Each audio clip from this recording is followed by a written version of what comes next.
Mahigit 52 milyong balota.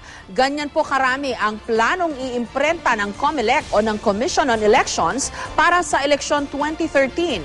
Target nilang matapos ang printing ng mga balota sa unang linggo ng Abril. May report si Tina Panganiban Perez. Pasado alas 11 na kagabi nang bumulong ang mga makina ng National Printing Office para simulan ng pag-imprenta ng mga balota. Inabot na kasi ng gabi ang paghihintay sa ballot templates na nanggaling pa sa warehouse ng COMELEC sa Laguna. We had only one server and workstation in Cabuyao to produce the ballot templates. And before we deliver the ballot templates here, i-verify muna doon.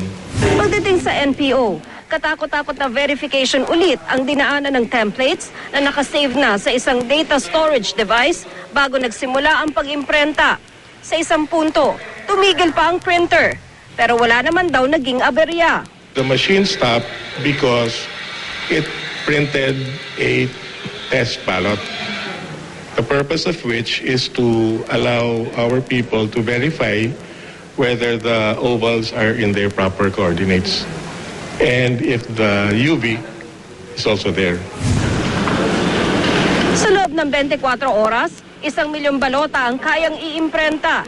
900,000 naman ang kayang ma-check ng 150 PICOS machines na ipunesto rito.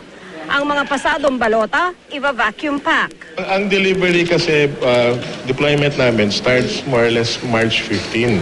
Pero hindi namin ilalabas muna yung ballots yan. We don't want the ballots to be there too early. Baka, ano man ano mangyari, bahain.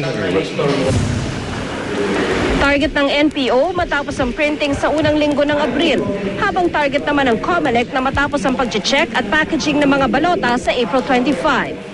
Tina Panganiban Perez, GMA News.